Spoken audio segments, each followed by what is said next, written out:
Le cri résonna dans les couloirs du palais du Louvre lors d'un matin glacial de janvier 1393, traversant les murs de pierre comme une lame transperçant la soie.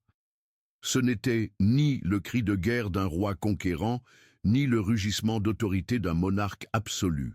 C'était le hurlement désespéré d'un esprit se brisant comme du verre contre les rochers de la réalité, tandis que Charles VI de France, le bien-aimé, disparaissait à jamais dans les brumes impénétrables de la folie. Seulement 6 ans plus tôt, en 1387, Charles arpentait les salons dorés de son palais tel un dieu parmi les mortels.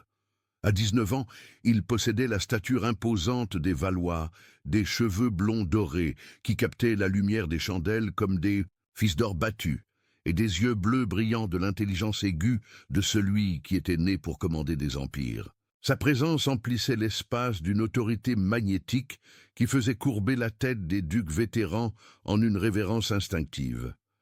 Lorsqu'il souriait, et il souriait souvent en ces jours glorieux, c'était comme si le soleil lui-même illuminait la cour de France. Les chroniqueurs de l'époque le décrivaient comme le plus beau prince de la chrétienté, un jeune monarque dont la beauté physique reflétait la grandeur de son royaume. La France s'épanouissait sous son règne initial, comme un jardin au printemps éternel.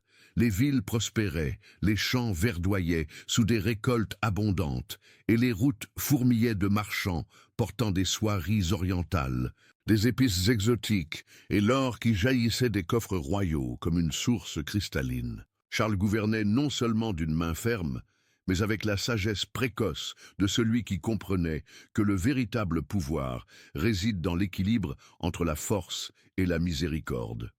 Lors des réunions du Conseil royal, sa voix résonnait claire et décisive, tranchant à travers les intrigues politiques comme une épée affûtée fend la brume matinale. Les diplomates étrangers rapportaient, dans des lettres secrètes envoyées à leur souverain, que le jeune Charles possédait un esprit stratégique brillant, capable de démêler les conspirations les plus complexes et de trouver des solutions élégantes aux dilemmes les plus épineux. Il voit 3 coups d'avance dans le jeu du pouvoir, n'écrivit l'ambassadeur anglais Sir John Montagu dans une correspondance chiffrée datée d'octobre 1388, comme s'il avait des yeux capables de percer le voile du temps. Mais le temps, cet ennemi implacable qui dévore rois et mendiants, avec une égale voracité, avait déjà planté les graines vénéneuses qui germeraient dans le jardin de la raison royale. Lors d'une expédition militaire dans la forêt de Le Mans, en août 1392, quelque chose de terrible et d'irréversible se produisit. La chaleur suffocante de l'été français pesait sur la suite royale comme une linceul humide, et les chevaux avançaient lentement sur la route poussiéreuse, leur fer marquant le rythme monotone d'une marche qui deviendrait funèbre. Charles chevauchait en tête de ses hommes, l'armure luisante sous un soleil implacable, lorsqu'un mouvement soudain dans la végétation fit cabrer sa monture. À cet instant précis, alors qu'il luttait pour maîtriser l'animal apeuré, et quelque chose se brisa irrémédiablement dans son esprit. Des témoins oculaires rapportèrent plus tard que ses yeux, jadis limpides comme des lacs de montagne, s'étaient empourprés et étaient devenus lointains, comme s'il percevait d'horribles visions invisibles dans l'ombre de la forêt. Le roi se mit à crier qu'il était pourchassé par des ennemis invisibles, rapporta le chroniqueur Jean Froissart. Ses mains tremblaient de manière incontrôlable, tandis qu'il dégainait l'épée, frappant l'air comme s'il combattait des démons que lui seul pouvait voir. La suite royale assista, paralysée par l'horreur, à la transformation de son monarque, l'homme le plus puissant de France, en une créature à peine reconnaissable comme humaine. Le retour au palais fut une procession funèbre déguisée en triomphe militaire. Charles fut transporté sur une litière couverte de tentures épaisses, les mains liées par des cordes de soie pour l'empêcher de se blesser lui-même ou d'heurter d'autres personnes. Tout au long du trajet, des murmures s'échappaient des tentures, des mots décousus mêlés à des sanglots et à des rires hystériques qui faisaient frémir les soldats vétérans tels des enfants hantés. Dans les mois qui suivirent, Le palais se transforma graduellement en une prison dorée, où l'horreur se dissimulait derrière des tapis persans et des tableaux de la Renaissance. Les appartements royaux, autrefois parfumés d'essence de rose et de lavande importée, des jardins de Provence, commencèrent à exhaler une odeur âcre de sueur froide, de médicaments inutiles et de la senteur indéfinissable mais inimitable de la peur. Les fenêtres restaient closes sur ordre médical, créant une atmosphère claustrophobe où les ombres semblaient s'animer d'une vie propre. Charles refusa bientôt de prendre un bain, convaincu que l'eau était empoisonnée par des conspirateurs invisibles. Son apparence, jadis irréprochable, telle celle d'un ange renascentiste, se détériora semaine après semaine. Les cheveux dorés devinrent gras et emmêlés, la peau pâle acquit une teinte jaunâtre maladive, et ses mains, qui jadis signaient des traités d'une écriture élégante, développèrent un tremblement constant qui faisait danser les plumes sur le papier comme des feuilles emportées par le vent. Le médecin royal, maître Guillaume de Harsigny, documenta méticuleusement la progression de la maladie dans des journaux qui resteraient scellés pendant des siècles dans les archives secrètes du Vatican. Sa Majesté présente des épisodes de fureur incontrôlable, alternant avec des périodes de profonde mélancolie, écrivit-il en décembre 1392. Pendant les accès, ses yeux se remplissent de sang, et il ne reconnaît même plus la reine, criant qu'elle est une impostrice, envoyée pour empoisonner son âme. Les pages jaunies par le temps conservèrent également des dessins détaillés, des blessures que Charles s'infligeait pendant les épisodes les plus sévères, des égratignures profondes sur les bras, des marques de morsures sur ses propres mains, des ecchymoses résultant des moments où il se heurtait aux murs de pierre de ses appartements. La cour française, auparavant un centre vibrant d'art, de musique et de diplomatie, se métamorphosa peu à peu en un théâtre macabre où la folie royale devint la protagoniste involontaire d'une tragédie sans fin. Les nobles murmuraient, dans les couloirs sombres, au sujet des cris qui retentissaient à l'aube, des moments où le roi apparaissait aux fenêtres tel un fantôme en chemise blanche, gesticulant frénétiquement devant des foules imaginaires sur des places désertes. Pendant les rares instants de lucidité de plus en plus rares et fugaces, comme des étoiles filantes dans une nuit sans lune, Charles prenait pleinement conscience de son état. Lors de ces terribles moments de clarté mentale, il pleurait à chaudes larmes, serrant les mains de la reine Isabelle de Bavière avec la force désespérée d'un homme en train de se noyer.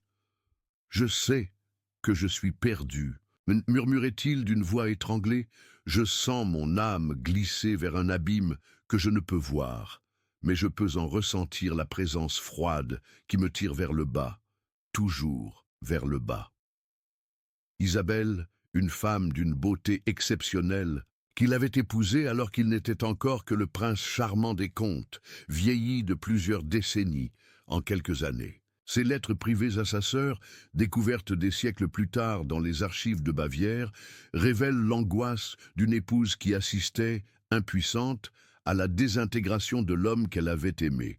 « Certaines nuits, il me serre dans ses bras, comme si j'étais la dernière personne au monde. » Décrivit-elle en mars 1394, « D'autres fois, il me regarde avec une telle terreur que je peux voir mon propre reflet se transformer en quelque chose de monstrueux dans les miroirs sombres de ses yeux. » Les accès de violence devinrent progressivement plus fréquents et inquiétants.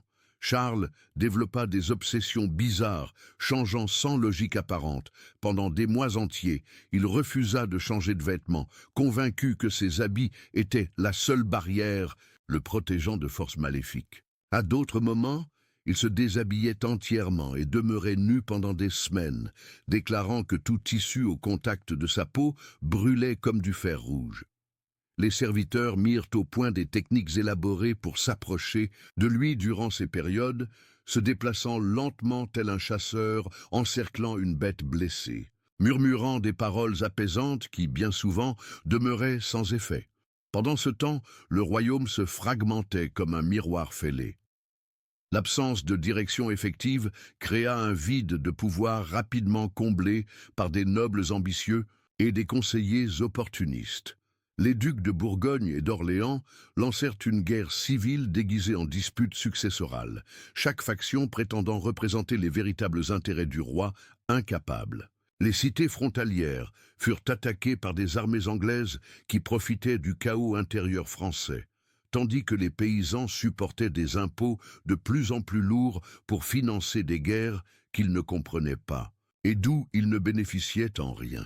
Dans les appartements royaux, Charles nourrissait des fantasmes élaborés sur son identité. Lors d'une période particulièrement angoissante pendant l'hiver 1395, il devint convaincu qu'il était fait de verre et que tout mouvement brusque le ferait se briser en 1000 fragments. Il ordonna que des coussins soient cousus dans ses vêtements et que des tiges de fer soient insérées dans ses manches pour protéger ses membres de cristal de fractures accidentelles. L'observer déambuler dans les couloirs à cette période ressemblait à la vision cruelle d'une majesté parodiée, un roi fantomatique enveloppé de tissus matelassés, se déplaçant avec la précaution douloureuse de celui qui porte sa propre fragilité comme une croix. L'odeur dans les appartements royaux devint insupportable. Outre la négligence de son hygiène personnelle, Charles commença à accumuler des objets étranges qu'il ramassait avec obsession. Des pierres qu'il croyait précieuses, des fragments de bois qu'il considérait comme des reliques sacrées, des insectes morts qu'il conservait dans de petites boîtes comme des trésors inestimables. L'arôme sucré de la décomposition se mêlait à l'odeur âcre des remèdes à base de mercure et de plantes toxiques que les médecins administraient dans l'espoir désespéré de rétablir l'équilibre des humeurs royales. Les repas devinrent des rituels de terreur. Charles développa une paranoïa alimentaire extrême, convaincu que chaque mets était empoisonné par des conspirateurs changeant d'identité chaque heure. Des goûteurs officiels assuraient la teste de chaque bouchée devant lui, mais même ainsi, le roi refusait fréquemment de manger, préférant mâchonner lentement des morceaux de pain dur qu'il cachait dans ses appartements. Son corps, autrefois athlétique et imposant, dépérissait progressivement pour devenir l'ombre squelettique de l'homme qu'il avait été. Les vêtements royaux, taillés pour un physique robuste, pendaient en lambeaux sur ses épaules, anguleuses comme des linceuls sur des cadavres ambulants. Durant l'horrible été Prague 196, Charles traversa une période d'environ 3 mois, au cours de laquelle il ne reconnut aucun membre de sa famille ou de sa cour. Pour lui, ce n'étaient tous que des imposteurs participant à une vaste conspiration visant à usurper son identité et ses trésors. Isabelle fut contrainte de s'approcher de lui sous des déguisements différents chaque jour, tantôt en simple servante, tantôt en pieuse religieuse, dans l'espoir désespéré de retrouver quelques instants de connexion avec l'homme qu'elle avait perdu dans les brumes de la démence. Les médecins de l'époque, limités par les connaissances rudimentaires de la médecine médiévale, essayèrent des traitements que l'on qualifierait aujourd'hui de tortures élaborées. Charles subit des saignées régulières qui le rendaient encore plus pâle et faible, des bains glacés destinés à refroidir les humeurs chaudes et l'ingestion forcée de potions contenant du mercure, de l'antimoine et d'autres substances toxiques qui aggravèrent probablement son état. Le barbier chirurgien Jean de Troyes documenta dans ses registres médicaux que le roi tremblait de façon si violente pendant les soins qu'il fallait que 4 hommes forts le maintiennent pendant l'administration des remèdes. La situation atteignit son point le plus sombre pendant l'hiver 1397, lorsque Charles passa des semaines entières convaincu qu'il était déjà mort. Il se refusait à manger ou à boire, arguant que les défunts n'avaient pas besoin de subsistance terrestre. Il restait immobile dans son lit pendant des heures, les yeux fixés au plafond, murmurant des prières pour les morts et demandant pardon pour les péchés qu'il croyait avoir commis de son vivant. L'odeur d'encens brûlé continuellement, dans ses appartements, ne parvenait pas à masquer la puanteur de la maladie et du désespoir qui imprégnaient chaque objet, chaque tenture, chaque pierre des murs témoins de la désintégration de son esprit royal. Isabelle, durant cette période, tenait un journal secret où elle consigna les fluctuations de l'état mental de son époux. Aujourd'hui, il m'a regardé comme s'il me voyait pour la première fois depuis des années, écrivit-elle. Dans une entrée datée de février 1398, il a saisi ma main et prononcé mon nom avec une tendresse telle qu'un instant, j'ai cru que notre Charles était revenu. Mais alors, ses yeux se sont de nouveau emplis de cette brume terrible, et il a reculé, criant que j'étais un démon déguisé en sa femme morte. Ces pages, retrouvées seulement au XVIIIe siècle, offrent un témoignage intime et dévastateur sur l'impact de la maladie mentale, non seulement sur Charles, mais sur tous ceux qui l'aimaient. Les nobles de la cour mirent au point des rituels élaborés pour gérer l'imprévisibilité royale. Ils approchaient Charles toujours en groupe, jamais seul, et tenaient des épées discrètement à portée de main au cas où il entrerait dans l'un de ses accès violents. Le protocole royal fut adapté pour accommoder ses obsessions. S'il croyait être fait de verre, tous les présents se déplaçaient avec une extrême précaution. S'il insistait qu'il était mort, on lui parlait à voix basse et révérencieuse, comme si l'on se trouvait dans une chapelle funéraire. Pendant ces phases de lucidité, Charles montrait une conscience déchirante de son état. Il rédigea des lettres touchantes à ses fils, demandant pardon pour l'héritage terrible qu'il laissait. « Mes chers princes, disait une missive découverte dans les archives royales, je prie Dieu de vous préserver de la malédiction que je porte en moi. S'il y a une justice divine, qu'elle s'abatte sur moi seul et vous épargne de cette prison de cauchemars éveillés où je me trouve. » La paranoïa royale s'étendit graduellement à des aspects toujours plus précis de sa vie quotidienne. Charles développa la croyance que ses appartements étaient infestés de démons invisibles qui lui murmuraient des blasphèmes à l'oreille durant la nuit. Il ordonna que des prêtres réalisent des exorcismes quotidiens dans ses chambres, cérémonies devenues des spectacles grotesques où l'eau bénite était aspergée sur les meubles, tandis que Charles hurlait et se tordait comme s'il était physiquement attaqué par des forces surnaturelles. L'isolement progressif du roi créa une atmosphère de suspense constant au palais. Les serviteurs murmuraient au sujet des nuits où des cris désespérés résonnaient dans les couloirs, des matins où l'on découvrait des meubles brisés et des murs tachés de sang dans les appartements royaux. La garde personnelle de Charles fut renforcée non pas pour le protéger d'ennemis extérieurs, mais pour protéger les autres de lui-même lors de ses accès de fureur incontrôlables. L'année 1399 apporta une détérioration particulièrement cruelle. Charles commença à souffrir d'hallucinations visuelles vives qui le terrifiaient jour et nuit.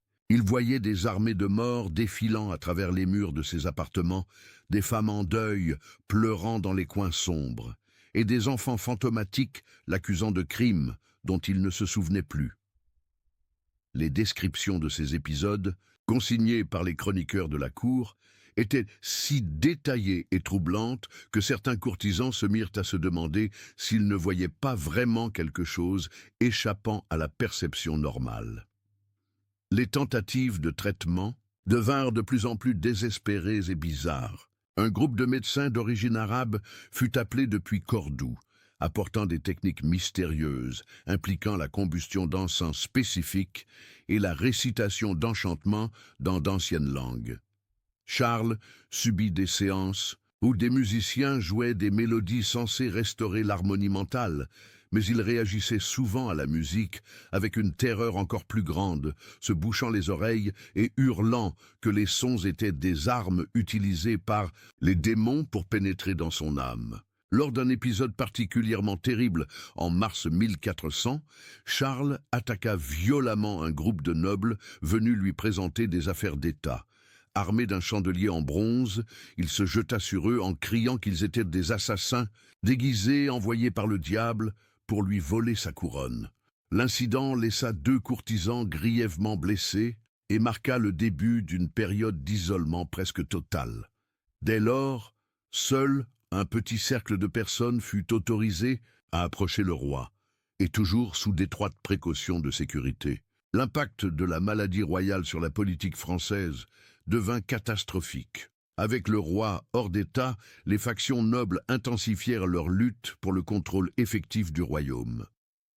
La guerre civile entre Armagnac et Bourguignon prit une tournure sanglante, avec des massacres réguliers dans les rues de Paris et des exécutions publiques de prétendus traîtres. Le peuple français, autrefois fier de son bien-aimé, murmurait désormais que la dynastie royale était frappée d'une malédiction et se demandait si Dieu avait abandonné la France. Charles, dans ses moments de lucidité, comprenait parfaitement les conséquences politiques de son état. Il tenta plusieurs fois d'abdiquer formellement en faveur de son fils, le dauphin, mais les juristes royaux faisaient valoir qu'un roi fou n'avait pas la capacité légale d'abandonner le trône. Cette situation kafkaïenne créa un entre-deux politique où la France était gouvernée par un fantôme, un roi présent mais absent, vivant mais mort à toute fin pratique. La religiosité de Charles s'intensifia dramatiquement durant ces périodes de relative lucidité. Il en vint à interpréter sa maladie comme une punition divine pour des péchés secrets, bien qu'il fût incapable d'identifier quelle transgression il avait commise pour mériter un tel châtiment. Il passait des heures agenouillé, en prière, se blessant souvent les genoux contre le sol de pierre, jusqu'à saigner, comme une pénitence physique qu'il croyait pouvoir restaurer la faveur divine. Les lettres d'Isabelle durant cette période révèlent le désespoir, grandissant d'une famille royale en pleine désintégration. « Nos enfants évitent les appartements de leur père », écrivait-elle en avril 1401, non pas parce qu'ils ne l'aiment pas, mais parce que l'homme qu'ils y rencontrent n'est plus le père qu'ils ont connu. C'est une créature hantée qui les regarde avec la même étrangeté qu'elle réserve à des inconnus complets. Le traumatisme familial se propageait aux générations suivantes, les enfants royaux développant leur propre peur et névrose suite à l'exposition constante à l'instabilité mentale paternelle. Durant l'horrible été 1402, Charles développa une nouvelle obsession, la croyance que son corps était progressivement remplacé par un imposteur identique, pièce par pièce. Il s'examinait avec obsession dans les miroirs, cherchant des signes que ses mains, ses pieds, son visage n'étaient plus authentiques. Cette paranoïa corporelle le poussait à des comportements encore plus bizarres, comme tenter d'arracher sa propre peau pour vérifier s'il y avait quelque chose de faux en dessous. Les médecins royaux commencèrent à documenter des symptômes physiques inquiétants accompagnant la détérioration mentale. Charles développa des tics faciaux violents, des spasmes musculaires incontrôlables et une tendance à grincer des dents avec une telle force que le bruit pouvait être entendu à travers les portes closes de ses appartements. Son sommeil devint morcelé, ponctué de cauchemars si vifs qu'il se réveillait en hurlant, se blessant souvent en tentant d'échapper à des menaces imaginaires. L'isolement social progressif transforma Charles en une figure presque mythique à l'intérieur même de son palais. Les nouveaux serviteurs étaient avertis des appartements interdits, où habitait ce qui avait autrefois été leur roi. Des récits fantastiques circulaient parmi les domestiques. Certains juraient avoir vu une silhouette spectrale déambuler dans les couloirs à l'aube. D'autres prétendaient entendre des conversations dans des langues étranges émanant des appartements royaux, bien que Charles fût toujours seul. La progression de la maladie semblait suivre des cycles imprévisibles mais inexorables. Les périodes de relatif calme étaient invariablement suivies d'explosions de violence ou de terreur, laissant tous ceux qui l'entouraient émotionnellement dévastés. Lors d'une phase particulièrement sombre de l'hiver 1403, Charles passa 3 mois entiers convaincu qu'il était lentement empoisonné par des vapeurs invisibles émanant des murs de ses appartements. Il refusait de respirer normalement, s'efforçant de retenir sa respiration pendant des périodes dangereusement longues jusqu'à s'évanouir par manque d'oxygène. Les archives médicales de l'époque décrivent des tentatives de traitement de plus en plus désespérés. Charles fut soumis à des thérapies de choc primitives consistant à le plonger soudainement dans de l'eau glacée ou à l'exposer à des bruits forts et inattendus, dans l'espoir de réveiller son esprit de la folie. Ces séances provoquèrent souvent des crises de panique encore plus violentes, créant un cercle vicieux où les traitements aggravaient les symptômes qu'il prétendait de guérir. La cour française, jadis le centre de l'élégance et de la sophistication européenne, devint un lieu sombre où le protocole royal fut ajusté pour s'accommoder à l'imprévisibilité de la maladie royale. Les banquets étaient interrompus, brusquement, lorsque Charles commençait à crier au sujet de conspirations imaginaires. Les cérémonies religieuses se transformaient en spectacles embarrassants lorsque le roi interprétait les rites comme des attaques personnelles dirigées contre lui. Lors de ses rares apparitions publiques, Charles présentait une image qui glaçait d'effroi ses sujets.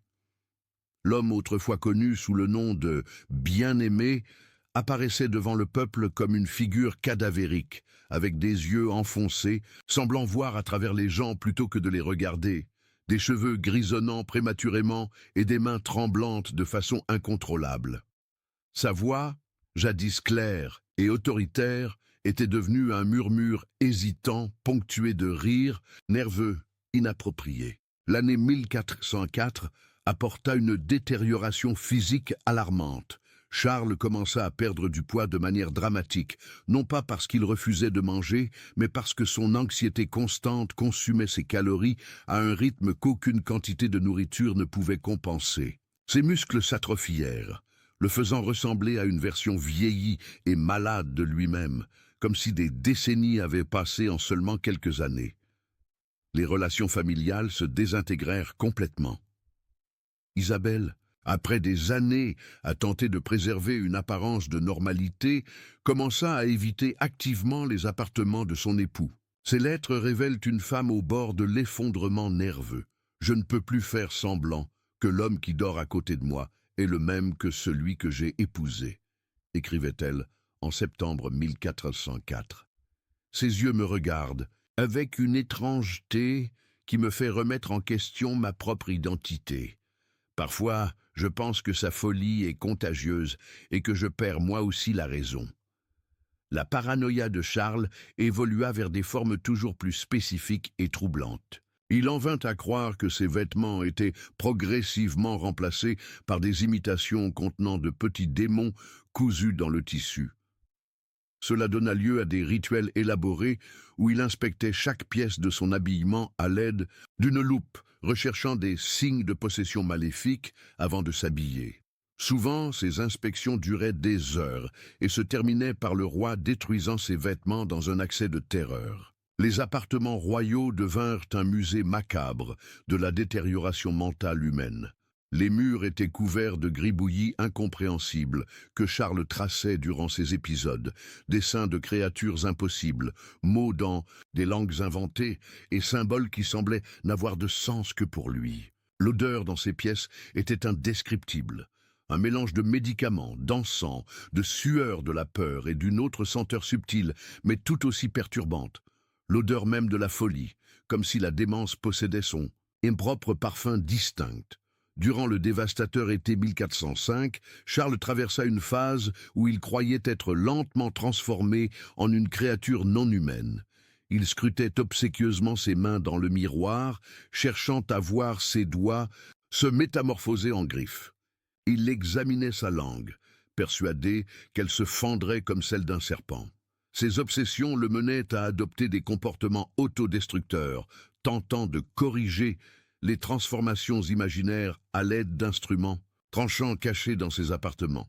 L'impact psychologique sur la cour était incommensurable. Les nobles ayant servi Charles durant ses années de gloire développèrent à leur tour des troubles mentaux après avoir été exposés pendant des années à l'atmosphère de terreur constante qui régnait autour du roi. Certains souffrirent d'effondrements nerveux, d'autres développèrent des phobies spécifiques liées aux comportements erratiques du monarque.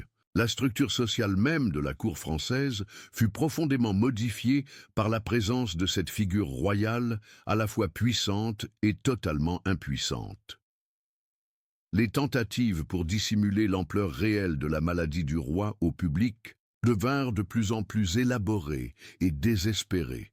Des portraits officiels étaient commandés, montrant Charles sous un jour majestueux, mais les artistes devaient travailler à partir de souvenirs anciens ou d'illustrations antérieures, car le roi ne parvenait plus à rester immobile suffisamment longtemps pour poser. Ces images, disséminées à travers le royaume, créaient une dissonance cognitive troublante entre la réalité et la fiction officielle.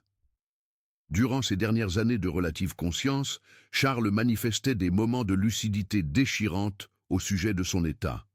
« Je suis un roi fantôme », déclara-t-il un jour, comme l'enregistra le chroniqueur Michel Pintoin, gouvernant un royaume qui peut-être n'est guère plus réel que les démons que je vois danser dans les coins de mes appartements. Peut-être que vous tous n'êtes que des produits de mon imagination malade, peut-être suis-je le seul à être réel dans ce monde d'ombre. La détérioration atteignit son apogée durant les mois précédant sa mort en 1422. Charles devint totalement incapable de reconnaître quiconque vivant dans un monde peuplé entièrement de fantômes, de souvenirs déformés et d'hallucinations vives. Son discours se réduisit à des murmures incompréhensibles entrecoupés de cris soudains qui faisaient sursauter les serviteurs. L'homme qui jadis commandait des armées et négociait avec des souverains était devenu un enfant terrifié, des ombres et des bruits, dépendant entièrement des soins d'autrui pour les besoins les plus élémentaires de la vie. Lorsque la mort arriva enfin, lors d'un matin frais d'octobre 1422, ce fut presque un soulagement pour tous les impliqués. Charles VI, le roi fou, le bien-aimé devenu le bien oublié, expira son dernier souffle entouré seulement de quelques serviteurs fidèles et de prêtres murmurant des prières pour les morts. Son visage, dans le repos éternel, retrouva momentanément un aperçu de la beauté qu'il avait possédée dans sa jeunesse, comme si la mort avait libéré son âme des prisons invisibles qui l'avaient tourmenté pendant 3 décennies. Mais la tragédie de Charles VI transcendait sa propre mort. Elle marquait la fin d'une ère d'innocence royale, le moment où la France découvrit que ses rois n'étaient ni divins ni invulnérables, mais des mortels fragiles, soumis aux mêmes corruptions de la chair et de l'esprit que leurs sujets les plus humbles. La maladie qui transforma un roi aimé en monstre incompris révéla une vérité terrible sur la nature du pouvoir humain. Même ceux qui gouvernent des empires sont, en fin de compte, prisonniers de leur propre cerveau, otages d'une chimie neuronale qui peut métamorphoser un dieu en un enfant terrifié par la cruauté d'un verdict divin. L'héritage de Charles XVI reste un sombre rappel que la frontière entre raison et folie, entre majesté et monstruosité, est plus ténue que quiconque n'oserait l'admettre. Son histoire résonne à travers les siècles comme un écho, fantomatique de la fragilité humaine, révélant des vérités dérangeantes sur la nature du pouvoir, de la dignité et de la condition mortelle que nous partageons tous, indépendamment de notre naissance ou de notre titre. Dans les années qui suivirent immédiatement la mort de Charles, la France tenta désespérément d'effacer les souvenirs les plus troublants de son règne. Les chroniqueurs officiels reçurent l'ordre de minimiser la description de ces épisodes les plus sévères, peignant plutôt le portrait d'un roi mélancolique, et plutôt que complètement fou. Mais les vérités les plus sombres ont une manière insidieuse de survivre à la censure, filtrant à travers lettres privées, journaux secrets et murmures transmis de génération en génération, tels des blessures qui ne cicatrisent jamais tout à fait. Le palais où Charles passa ses dernières années fut progressivement abandonné, non par décret officiel, mais par une répulsion instinctive qui saisit tous ceux qui avaient été témoins des horreurs qui s'y étaient déroulées. Les serviteurs rapportaient que certains couloirs demeuraient perpétuellement froids, même durant l'été le plus chaud, et que des sons inexplicables, murmures, pas traînants, rires hystériques, continuaient de résonner dans les anciennes ailes royales, longtemps après que tous les habitants humains les eussent quittés. La dynastie Valois porterait à jamais les cicatrices psychologiques laissées par le règne de Charles VI. Ses descendants développèrent une paranoïa héréditaire concernant la santé mentale, se soumettant à des examens médicaux obsessionnels et interprétant le moindre signe d'excentricité comme un signe annonciateur d'une malédiction familiale. Cette anxiété dynastique influencerait des décisions politiques cruciales dans les générations suivantes, créant un schéma d'instabilité qui contribuerait plus tard à l'effondrement de la monarchie française plusieurs siècles après. La médecine de l'époque, impuissante face à la complexité neurologique affligeant Charles, commença à élaborer des théories de plus en plus sophistiquées sur les causes de la folie royale. Certains médecins suggéraient que la maladie avait été provoquée par des alignements astraux néfastes lors de sa naissance. D'autres évoquaient un lent empoisonnement aux métaux lourds ou une possession démoniaque déguisée en affection naturelle.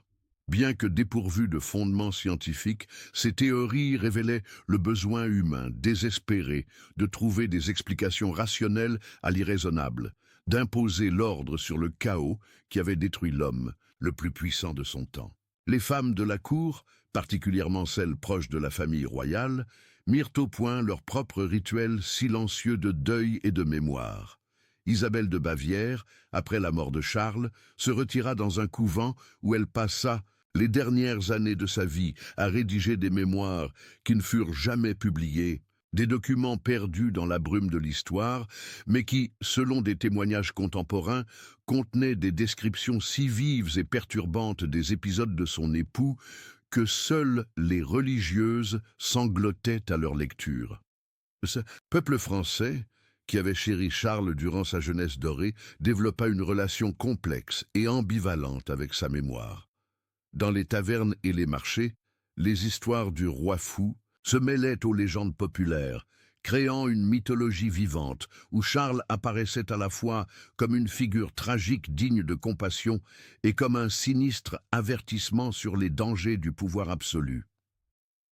Ces récits oraux, transmis de génération en génération, préservèrent des aspects de la vérité historique que les archives officielles tentaient de dissimuler. L'architecture des palais royaux français fut subtilement modifiée dans les décennies suivantes, reflétant les leçons douloureuses apprises durant le règne de Charles VI. Les chambres royales furent désormais conçues avec de multiples sorties de secours, les fenêtres furent renforcées pour prévenir les tentatives de suicide, et des systèmes de communication interne sophistiqués furent installés afin de permettre des appels rapides à l'aide en cas d'urgence médicale ou psychologique. Ces modifications architecturales demeurèrent comme des témoignages silencieux d'une époque où la folie royale avait transformé des palais en prisons dorées. Les médecins ayant soigné Charles durant ces années de maladie restèrent profondément marqués jusqu'à la fin de leurs jours. Guillaume de Harsigny, le médecin principal du roi, développa une obsession pour l'étude de la mélancolie qui le consuma jusqu'à sa propre mort. Ses journaux personnels, découverts des siècles plus tard, révèlent un homme hanté par la culpabilité et l'impuissance face à la souffrance qu'il avait vue. « J'ai été témoin de la désintégration d'une âme humaine », écrivit-il. Dans ces dernières pages, et cette vision me hante plus que toute peste ou guerre que j'ai pu affronter dans ma carrière médicale. L'influence de la maladie de Charles VI s'étendit bien au-delà des frontières françaises, affectant l'équilibre du pouvoir dans toute l'Europe médiévale. Les souverains rivaux interprétèrent son insanie comme un signe de faiblesse divine française, entraînant invasion et conflits qui auraient pu être évités sous une direction française stable. La guerre de 100 Ans s'intensifia drastiquement durant les périodes de plus grande incapacité de Charles, suggérant une corrélation directe entre la santé mentale du roi et la stabilité géopolitique internationale. Les enfants de la cour française qui grandirent sous le règne de Charles VI portèrent des cicatrices psychologiques profondes jusqu'à l'âge adulte. Des récits contemporains mentionnent une génération entière de jeunes nobles ayant développé des angoisses spécifiques, des peurs irrationnelles et des comportements compulsifs conséquence de l'exposition constante à l'atmosphère de terreur et d'imprévisibilité qui caractérisa les dernières années du règne. Cette transmission intergénérationnelle du traumatisme illustre comment la maladie mentale d'un individu peut résonner sur plusieurs générations, créant des schémas de souffrance transcendant l'expérience personnelle. La littérature de l'époque commença à refléter les thèmes de la folie et de la fragilité mentale, avec une fréquence et une intensité jamais vues auparavant. Poètes et chroniqueurs, inspirés par les horreurs qu'ils avaient vécues, créèrent des œuvres explorant les frontières entre raison et folie, réalité et hallucination, pouvoir et impuissance. Ces créations artistiques conservèrent les dimensions émotionnelles de l'expérience historique que les documents officiels ne pouvaient capturer, offrant des aperçus uniques sur l'impact psychologique collectif de la folie royale. Le Bussy, clergé français, développa des interprétations théologiques complexes sur la signification spirituelle de la maladie de Charles VI. Certains prédicateurs la présentèrent comme une punition divine pour les péchés de la nation, tandis que d'autres l'interprétèrent comme une épreuve de la foi collective française. Ces différentes interprétations religieuses créèrent des divisions au sein même de l'Église, avec des factions disputant le récit officiel de ce que la folie royale représentait en termes de volonté divine et de destin national. L'héritage le plus profond de Charles VI réside peut-être dans la manière dont sa tragédie personnelle révéla des vérités universelles sur la fragilité de la condition humaine. Son histoire démontre qu'aucun pouvoir, aucune richesse, aucune position sociale ne peut protéger un individu des caprices de la neurochimie cérébrale, des vulnérabilités chimiques du cerveau ou des mystères encore inexpliqués de l'esprit humain. Dans sa désintégration publique, Charles VI devint le miroir où toute l'humanité put entrevoir ses propres vulnérabilités les plus secrètes et terrifiantes. La France qui émergea après la mort de Charles VI était fondamentalement différente de la nation qui avait existé avant sa maladie. Le concept du droit divin royal fut irréversiblement entamé par la démonstration publique que les rois pouvaient être aussi fragiles et brisés que n'importe quel mendiant des rues. Cette transformation idéologique sema les graines de la remise en question de l'autorité absolue qui écloront des siècles plus tard dans les mouvements révolutionnaires.